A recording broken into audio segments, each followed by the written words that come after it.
I think.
He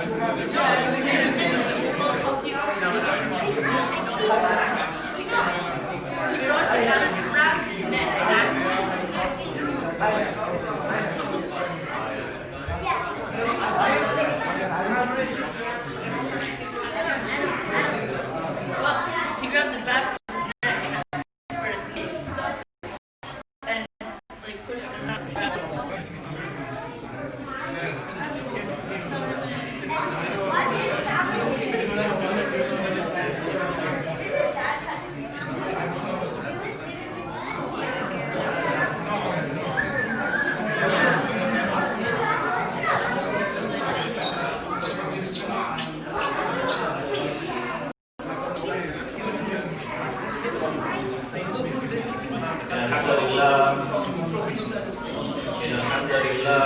نحمده ونستعينه ونستغفره ونعوذ بالله من شرور أنفسنا ومن سيئات أعمالنا من يهده الله فلا مضل له ومن يضلل فلا هادي له وأشهد أن لا إله إلا الله وحده لا شريك له وأشهد أن نبينا محمدا عبده ورسوله صلى الله عليه وعلى آله وصحبه أجمعين. أما بعد. السلام عليكم ورحمة الله وبركاته. Brothers and sisters, this is one of the lectures amongst the lectures of the conference, and I ask brothers and sisters to please pay attention, listen and benefit. It is a lecture that I personally look forward to hearing. It is the lecture is done by our brother Sheikh Mahmoud Bashir. He's a very beloved brother to myself personally. When I first started studying in Medina in Jamia Islamiyya, the Islamic University, he was actually one of the first brothers that I got to know. And we started studying together and we spent a lot of time together over there in Medina, alhamdulillah. So he is a person that I believe this community can really benefit from. Not only does the brother have knowledge that Allah subhanahu wa ta'ala has blessed him, but he also has swag. That's okay to say? So inshallah, please pay attention, listen, and inshallah you will benefit. Jazakumullahu khairan.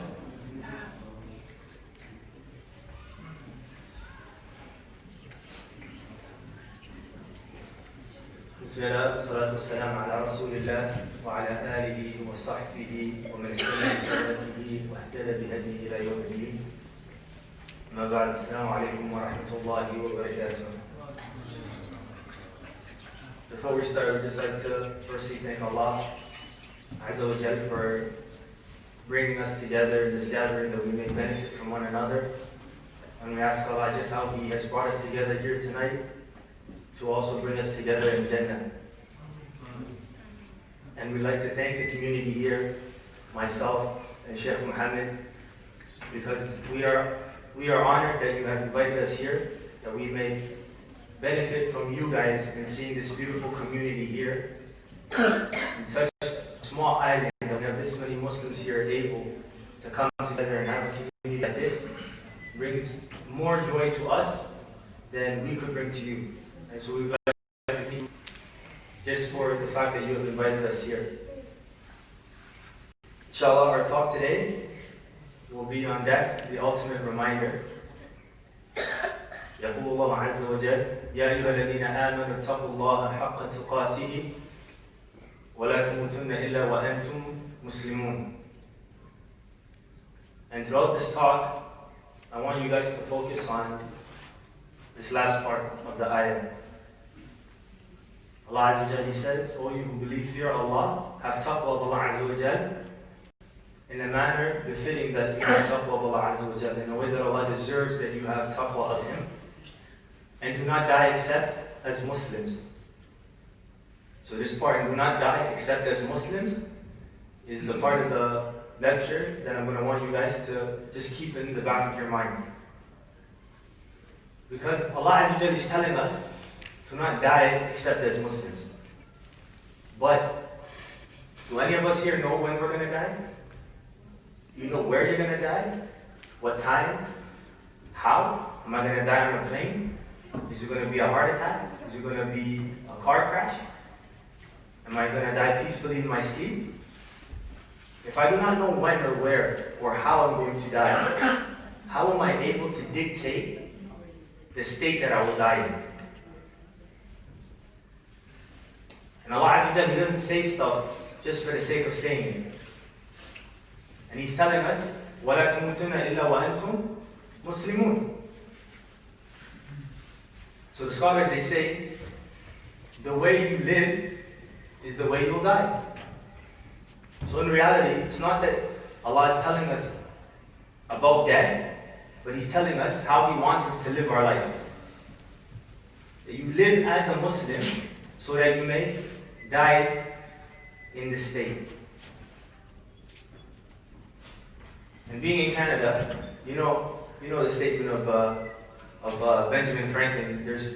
There's two things in life that's certain: death and taxes. Everybody here is going to die. There's no hiding this fact. فإذا جاء أجلهم لا يستأخرون ساعة ولا يستقدمون. If your time comes, it's not going to be delayed an hour, and it's not going to be brought closer. We have a certain amount of time in this life, and Allah is telling us to live it in the way of submission to Allah Azza wa Jal in a good manner as Muslims, so that we may die in that state. Allah Azza wa Jal, He says, هل أتى على الإنسان حين من الدهر لم يكن شيئا مذكورا? He says, has there not been a time, a period of man, where he was something not worth mentioning? Most of you, mashallah, you look young. If you go back 30 years, did anyone speak of you? Were you something to be in existence? Did your parents mention you by name? If you go back 40, 50, 60 years, right? Was there not a point in this life that you were nothing? إِنَّا خَلَقْنَا الْإِنسَانَ مِنْ نُطْفَةٍ أَمْشَاجٍ نَبْتَلِيهِ فَجَعَلْنَاهُ سَمِيعًا بَصِيرًا. Allah says, then we created man from a mixed fluid, and we gave him hearing. إِنَّا هَدَيْنَاهُ السَّبِيلَ. And then we showed him the way. إِمَّا شَاكِرًا وَإِمَّا كَفُورًا. We showed him the way, we showed him the path. Either he's grateful or he's ungrateful. We have two choices in this life. We either choose to live it, recognizing the blessings that Allah has given us and giving thanks to Him, and living our life and choosing to live it in a manner that pleases our Lord, or we don't. There's no third option. When you die, and we will die, we're either going to go to heaven or we're going to go to hell. There's no in between, you know? There's no like, I'm just going to stay back and, enjoy this wonderful grave of mine and, sleep. And when we talk about death, we have to talk about this life. What is the value of this life? What does this life mean then? And Allah says, اعلموا أنما الحياة الدنيا لعب ولهو وزينة وتفاخر بينكم وتكاثر في الأموال والأولاد كمثل غيث أعجب الكفار نباته ثم يكون حطاما ثم يهيج فتراه مصفرا ثم يكون حطاما وفي الآخرة عذاب شديد ومغفرة من الله ورضوان وما الحياة الدنيا إلا متاع الغرور. Allah says that know that this life is just play and amusement and adornment, beautification and boasting between one another and competing in money and in children. And he gives an example. He says, just like rain, when it falls and the plant grows, and the farmer, he sees it and he's pleased with it. And then it dries up and becomes yellow. And eventually it perishes. وفي الآخرة عذاب شديد ومغفرة من الله ورضوان. He gives two options. In the hereafter, you're either going to have a severe punishment or a reward from your Lord and His pleasure. وَمَا الْحَيَاةُ الدُّنْيَا إِلَّا مَتَاعُ الْغُرُورِ. And this world is nothing but a short amusement. It's an illusion. And Allah He says when He talks about the people, He says, Allah الذي خلقكم من ضعف ثم جعل من بعد ضعف قوة ثم جعل من بعد قوة ضعفا وشيبا يخلق ما يشاء وهو العليم القدير.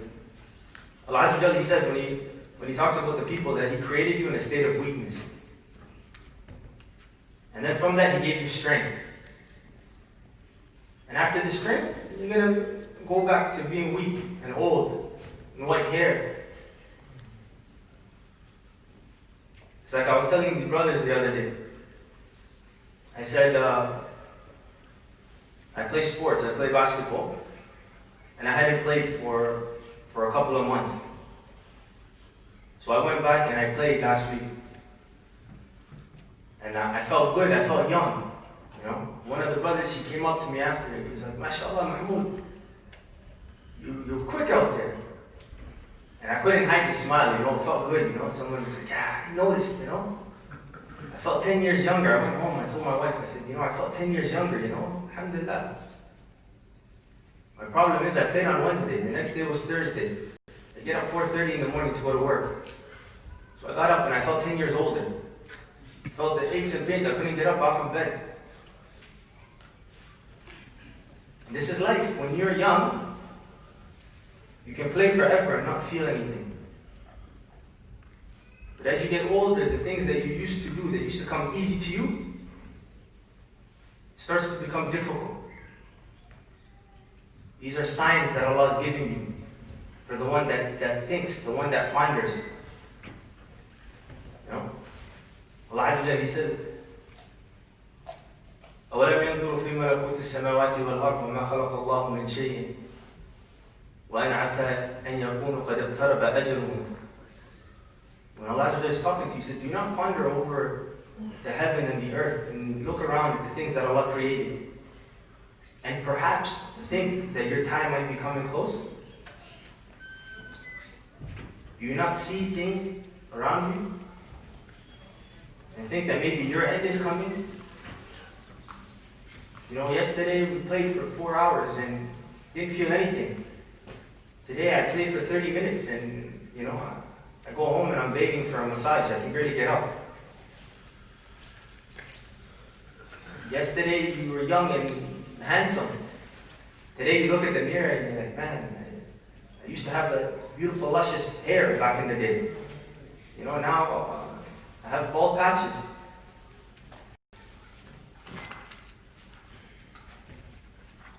And I was telling the brothers the other day, Sheikh Ismail and Sheikh Muhammad, there was a brother in our community in Toronto, and he was known to the people because he was always in the masjid. He actually used to pray at the front, in the left side, and that's how you would find him. And the brother's name is Abdul Nur. May Allah reward him and preserve him.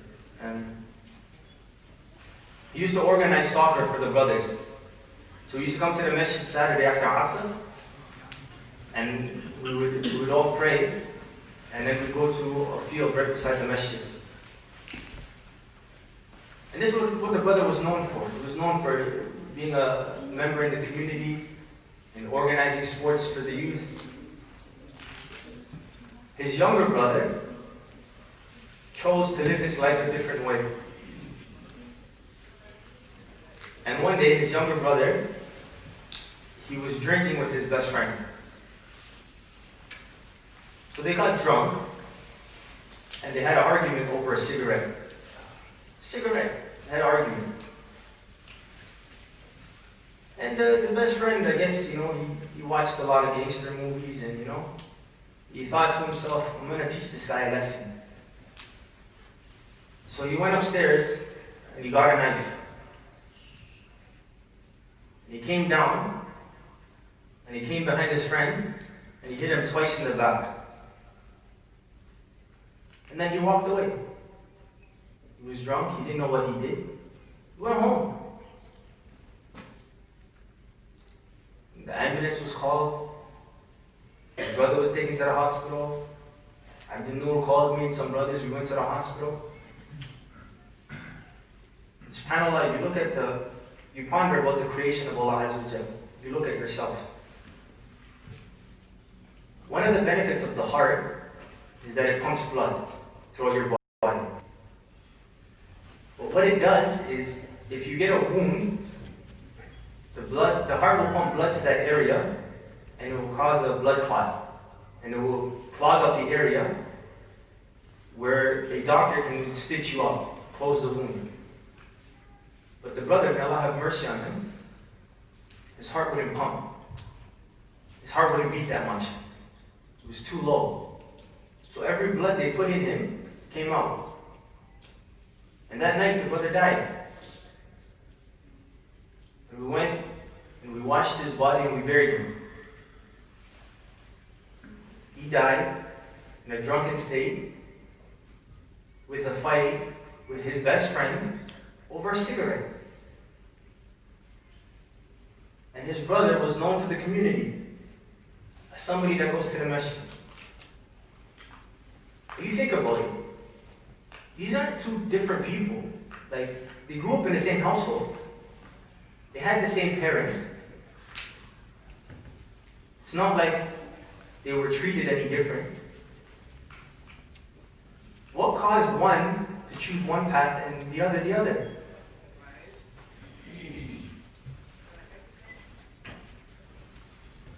وَلَا تَمُوتُنَّ إِلَّا وَأَنْتُمْ مُسْلِمُونَ. Do not die except that you are a Muslim. These choices that we make in our life, and the way we choose to live our life, are going to have consequences.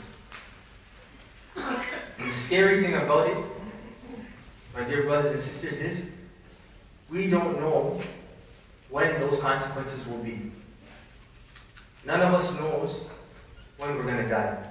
If I told these kids right now, I said, look, I'm going to give you guys a test. I'm going to give you guys a test tomorrow night on this lecture. A lot of them would say, oh, tomorrow morning we'll talk to the Sheikh, maybe he can remind us a little bit about it, But if I said, I'm going to give you guys a test 10 minutes after this lecture, what happens? People start paying attention. Because they know the test is coming right now. But when we talk about life, when we talk about death, we have no idea when our test will be. The three of us, me, Sheikh Ismail, and Sheikh Muhammad, we studied in Medina. And there was a brother, when I got accepted to Medina, whose house I stayed in. His name was Sa'id. And when I got there, it was Ramadan, and he had a 2-year-old daughter. So when it came time to break fast, he would leave his daughter with me, and he would go into the room and eat with his wife, and I would stay and I would feed his daughter and I would eat with her. And the brother studied in Medina for 8 years. And the year he was graduating, he told me, he said, Wallahi, I don't want to leave this place. Spent 8 years here. He's performed 6 or 7 hajj. He said, I don't want to leave. And one of his friends, his father was sick. So he took his family, and at the time that 2-year-old daughter was 6. He had a 4-year-old daughter and he had a 2-year-old son. And he took his family and his wife to Jeddah to go speak to some of the doctors. on behalf of his friend. Father was sick and he wanted to ask to see if there was anything the hospitals there could do for him. And on the way back, he got into a car accident. And his car flipped over. He died. His 6-year-old daughter died. His 4-year-old daughter died. His 2-year-old son died.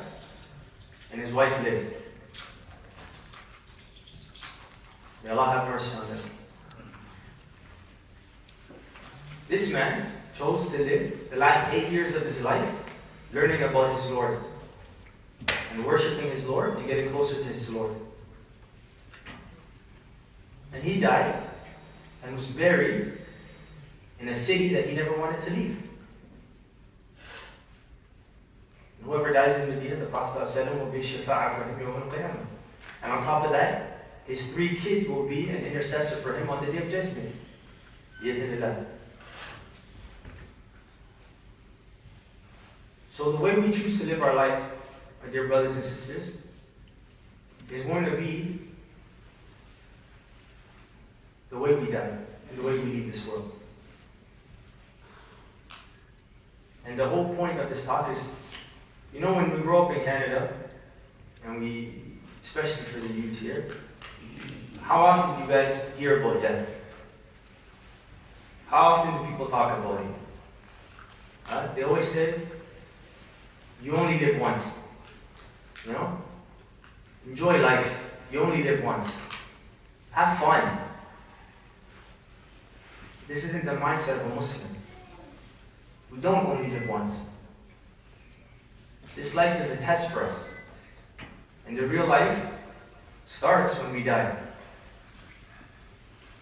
And this life is a preparation for that. There's 2 more stories I wanted to tell you guys. One of them was a personal story.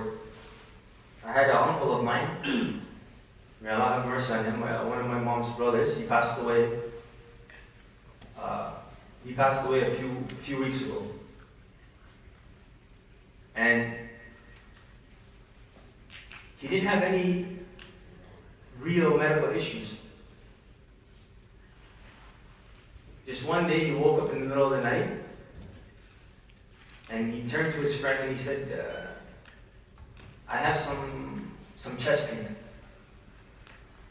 You know, you call the ambulance. So they called the ambulance, and on the way to the hospital, he had a heart attack in the ambulance and died. It doesn't matter how young or how old we are. Death is a reality, my dear brothers and sisters. So we have to constantly prepare for it. وَلَا تَمُوتُنَّ إِلَّا وَأَنْتُمْ مُسْلِمُونَ. There is no going around it. We just have to constantly think. You know, the decisions we make in our life. Whether you're young and your parents are talking to you and you choose. If you look at the story of the 2 brothers, right? And we think about it. What changed? Was one respectful? Was one disrespectful? Was one a type of person that was punctual in life? Was he not punctual? What were the decisions that he chose in his life that made him go one way? You know? Yesterday, Sheikh Muhammad gave a talk and he mentioned, you know, about your companions. You know, we always hear about, you know, if you have bad companions, you know, you're going to live a certain life. But nobody really talks about the people that have good companions and the benefit of keeping good company around you. Right? Was that the change? Did one have good companions and not? You have to, each one. Umar ibn Khattab, he said, حَاسِبُوا أَنفُسَكُمْ قَبْلَ أَن تُحَاسِبُوا. Take yourselves into account before you're taken into account. Today we have time to ponder, to look at your life. What do you find important in your life? What do you value? What do you consider meaningful to you? Do you hold the book of Allah to be something valuable to you? Do you hold the Sahabas to be valuable to you? Or the Prophets? Or, who wins in the NBA Finals? Who's the best player? That's something you and your friends talk about. Or who's the best hockey player? Or who's the best, athlete in this? Do you talk about, which reciter you guys like? Or do you talk about which rap artist sounds better? What album came out? The things that we take personal to us, the things that we hold of value in this life, is the things that are going to dictate the way we live. And the way we decide to live our life, the path that we choose to live, is the path that we're going to meet Allah on. We choose to live righteous, we're going to die righteously. In Medina, one of our friends, his father was a Somali Sheikh, was known to travel and give da'wah, and to teach the people and to seek knowledge. And his son told us, he said, my father, he used to make dua to die in Mecca. That was his wish, that was his dream. To die in Mecca. So one day he came for Hajj. And on Arafah, on Dhuhr, he had chest pain. And before Asr, he passed away. He passed away in the state of Ihram, performing Hajj on Yawm al-Arafah. Not only did he make dua to die in Mecca, that was his dream, to die in Mecca. But Allah gave him something even better than that. If somebody were to look at or to think about an Islamic death, to die in the state of a Muslim, this would be the ultimate dream. You meet Allah saying the talbiyah. Your body doesn't get washed in the state of ihram. They bury you with your clothing. And you're resurrected like that. And you meet Allah in that state. There's no way you can, as a Muslim, envision to die on a better day and in a better state than performing Hajj and on Yawm al-Arafah.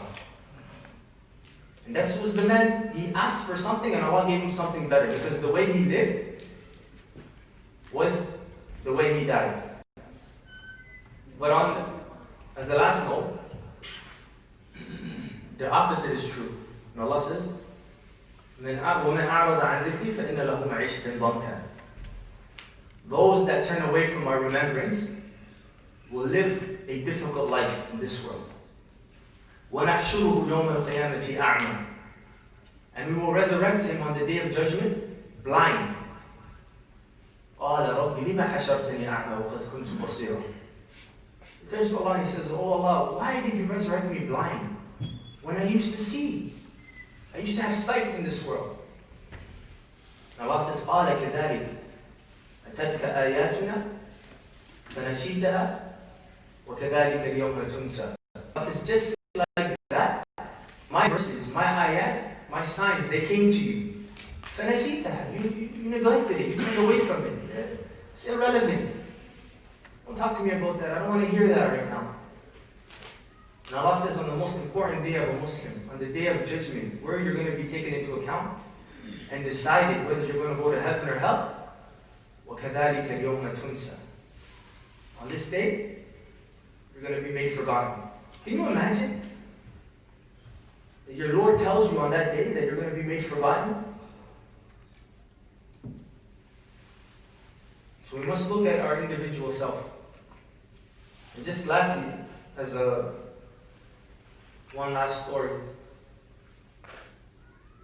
My wife she had a friend that she knew back in the day. And the sister wasn't practicing. She was known to go out to a lot of parties. And not like, just a regular club, but she used to know a lot of celebrities and go in the States and VIP parties. And she used to post it with celebrities and stuff. So my wife seen her, like 5 years later, and the sister was wearing a baya hijab. And for someone to go from one extreme to another, kind of takes you back a bit. You know, my wife, she was a little bit shocked, you know, like, she asked this, she said, what happened? You know? Not like it's not a good thing, alhamdulillah, but you know, what changed in you that made you leave that life and choose the life of Islam? And she said, one day I was talking to my mother, and my mom said to me, she said, the party never stops. You just died.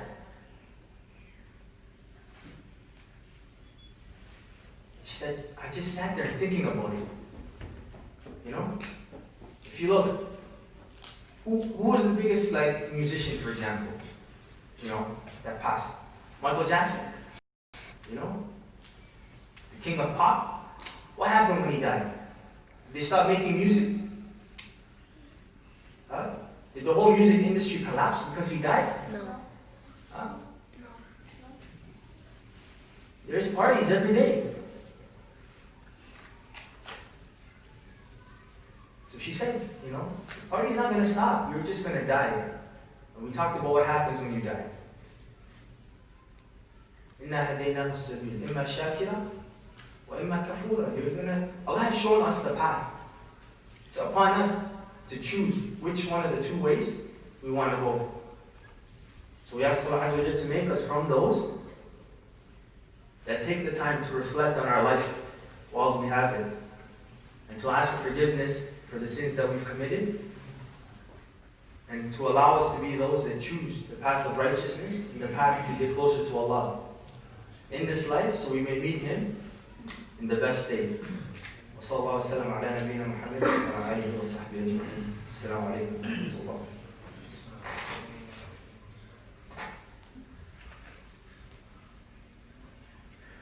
Jazakallah khairan, Sheikh Mahmoud, for this wonderful talk. Death is a certainty. This is why Allah subhanahu wa ta'ala has mentioned death by different names. One of the names that Allah subhanahu wa ta'ala has referred to death as is al-Yaqeen. And Yaqeen means certainty. It's the one thing that is promised in life. Not everyone becomes wealthy, not everyone gets to get married, not everyone gets an education. All those things are not certain in life. But what is certain in life is that every single person will die, like the brother, the Sheikh mentioned. So inshallah, you know, it does not mean just because you might be young, you might be 10 years old, you might be 15, 20, 25, 30. Let's say you might be 40 years old and you think of yourself as still being young. Death does not discriminate. When Malakul Maut, when the angel of death comes to you, he does not check. He does not have a list where it says, oh, this person was only 15. He only goes by what Allah subhanahu wa ta'ala has commanded him. So, again, on behalf of the community and on behalf of the masjid, we thank our beloved speaker, Sheikh Mahmoud, for giving us this wonderful talk. And inshallah, what we'll do now is, because we're a little bit delayed in our program, we still have one aspect of the conference left for today, and that is the Q&A for the youth.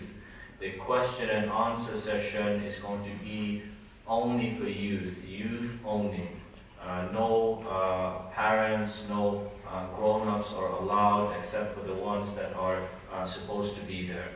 So inshallah what we'll do is, because there's not much time until Isha, we will pray Isha inshallah, and after Isha I request all the brothers and sisters who are between the ages of 13 and 24 to make their way downstairs to the basement, and myself and Sheikh Mahmoud and Sheikh Muhammad, the speakers, will be there ready to answer your questions. So your questions can be on anything, and I mean literally anything. It can be on the topics that we mentioned, that we were talking about since the beginning of the conference. It can be on other things that you've been thinking about that you want an answer to. So inshallah, we will try our best to answer as many questions as possible, and we will do that after Isha in the basement. And again, as a request, I request that this is only, it's a youth-only event in the basement. The reason why I stress this is because we want the youth of the community to not feel ashamed or embarrassed sometimes when you're in front of your father or mother or your uncle or someone that knows your parents. You might not open up, you might not ask the questions that you really want answered. So inshallah, we'll pray Isha. Up until that moment, think of good questions, questions that will benefit you. Okay, we do not necessarily want people to ask questions just for the sake of asking questions. So think of questions that are actually beneficial, and we will try to answer as much as we can. And right now, inshallah, we'll wait for the 15 minutes that is left for Isha. And once we pray Isha, we will make our way to the basement. Jazakumullahu khairan. Assalamu alaikum wa rahmatullahi wa barakatuh.